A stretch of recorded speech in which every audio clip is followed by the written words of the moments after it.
आत्म कल्याण की जिज्ञासा को लेकर आए मेरी माताएं, बहनें, भाई बंधु, महात्मा समाज, सभी को मेरा जय सच्चिदानंद जी।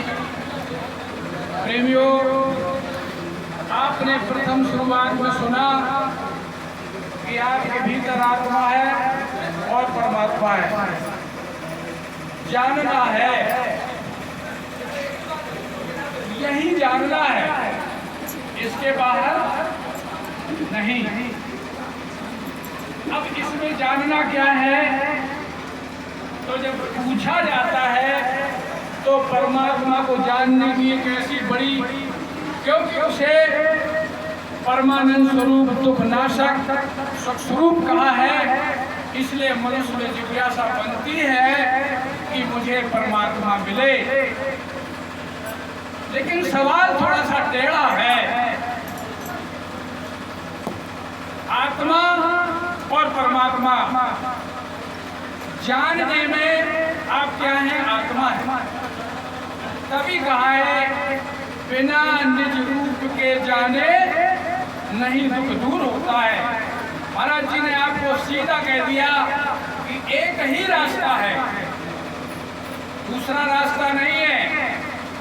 आत्मा और परमात्मा के बीच में आया क्या, जानने की जरूरत क्यों पड़ रही है? जब आत्मा अविनाशी है, परमात्मा अविनाशी है, फिर जानने की बात क्यों आई? इसका मतलब अवतरण हुआ है, हम उतरे हैं। ये आत्मा इस पिंड में अपने स्थान से उतरा है। अवतरण कह लो अच्छी भाषा में, उतरना कह लो बोलचाल की भाषा में। जब जीव उतरता है तो उसके एक कहा हमारे महान पुरुषों ने कि तू तो पूर्ण ब्रह्म था। समस्या क्या हो गई? चाह ना आती। अगर ये चाह बीच में नहीं होती, कहा भी है कि आत्मा परमात्मा दोनों हैं, फिर बीच में क्या?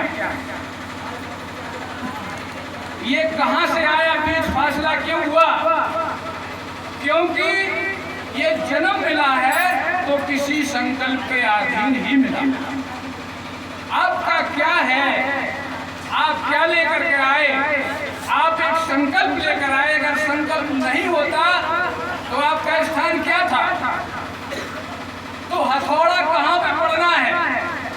इस संकल्प के नाश के लिए हथौड़ा पड़ना है।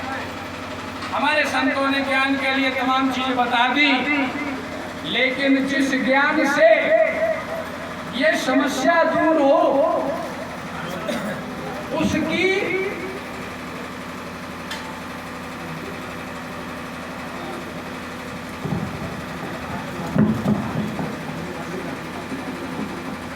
प्रेमी बंधुओं, समस्या ये है परमात्मा कैसा है नहीं पता, अनुभूत में नहीं है, लेकिन सुन रखा है कि वो आनंद स्वरूप है, शांताकार है, शांताकारम आनंद स्वरूप है। ये हमने सुन रखा है। लेकिन ये स्वरूप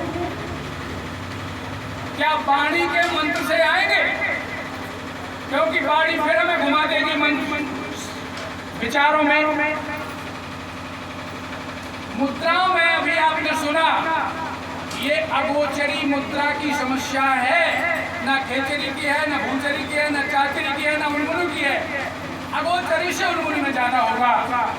तुम हो एक अगोचर, सबके प्राणपति, कहाँ है दूर वो? आप कब बने? आप जब इस पंच भौतिक शरीर में प्राण शक्ति आई, तभी आप तैयार हुआ, और प्राण शक्ति पार होते ही आप कहाँ जाएंगे? तो आप शरीर तो नहीं है ना, आप क्या हैं? आप निहितत्व हुए भी तत्व है। इसलिए यहाँ वाणी के मंत्र, वाणी का ज्ञान उस समस्या का समाधान नहीं करेगा, क्योंकि वो अचिंत स्वरूप है। अचिंत स्वरूप मुझ निर्गुण ब्रह्म का चिंतन करता हुआ प्रेमियों सवाल उठता फिर इस चिंतन का क्या मतलब है? अचिंत स्वरूप मुझ निर्गुण ब्रह्म का चिंतन करता हुआ, ये चिंतन संतों का है और ये चिंतन एक हमारे बीच में है, जिससे मेरा अपना स्वरूप मुझसे दूर है। तो चिंतन और अचिंत स्वरूप हमारे कृष्ण कहते हैं कि अर्जुन तू युद्ध कर। क्यों कि ये मामला आत्मा से परमात्मा के स्वरूप तक का परिवर्तन, क्योंकि मिलना भी नहीं है, जब दूसरा नहीं है तो मिलना भी नहीं है। ये परिवर्तन है, स्थानांतर से रूपांतर होगा। जब ये प्राण खंड में अष्टा प्रकृति के नीचे उतरता है तो ये काम क्रोध लोभ मोह अहंकार में दबाव में आता है। समस्या ये है, और भजन भी हमें इसी हिस्से का मिलेगा। यदि भजन भी मुझे इस हिस्से का मिला, साधना मुझे इस हिस्से की मिली, तो मेरा अचिंत स्वरूप मुझे नहीं मिल सकता, नहीं मिल सकता, नहीं मिल सकता।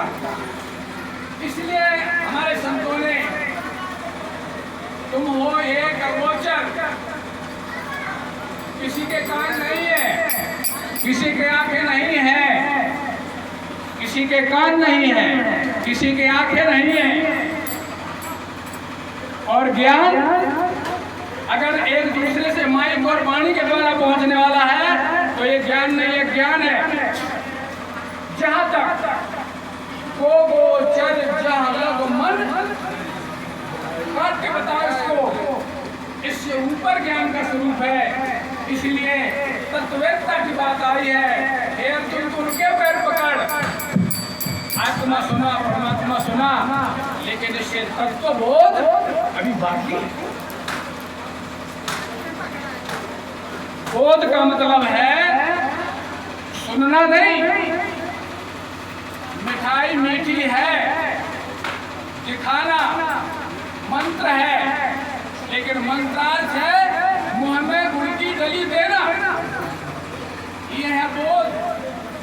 जब आप आत्मा को अपने परमात्मा स्वरूप का बोध होगा, बोध मतलब वो शांताकार है और आप अशांताकार हैं, इस समस्या से बोध बनेगा?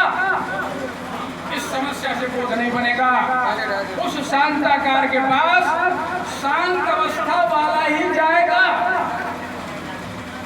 ये अशांत अवस्था की वाई, इसका एक टेक्निकल कोई बात नहीं। जब ये प्राण शक्ति नीचे उतरती है और इंद्रियों के प्रदेश में प्राप्त होती आती है उतर के, वहां से संकल्प चालू होता है। इसके पहले संकल्प नहीं था। उस अवस्था का दिखाने वाला गुरु होता है, उस अवस्था की अनुभूति पहुंच स्थापित करने वाला गुरु होता है। इसलिए गुरु की महिमा अमित है। गुरु की महिमा अमित है। अमित किया उपकार और लोचन अनंत। कौन सा लोचन? अनंत की स्थिति क्या है? जिसमें समस्त संकल्पों का अंत होता है, वो है अनंत अवस्था, वो है अटल अवस्था। उसके लिए हमारी इच्छा होनी चाहिए, उसकी जानकारी अपने गुरुओं के द्वारा हमें लेना है। हमें सवाल करना है कि कम से कम मुझे उस असीम स्वरूप तक दर्शन तो करा दो। इसलिए प्रेमी बंधुओं, ये मनुष्य का शरीर बहुत ही कीमती है और समय भी कीमती है। हमने कहा जो हमने समझा, और आप अपने अपने स्तर से समझें। हमारा समस्त महान पुरुषों को सादर राम है। जो मैंने गुरुओं से पाया मैंने आपके सामने रखा है, इसमें कुछ नहीं है। गुरुदेव भगवान की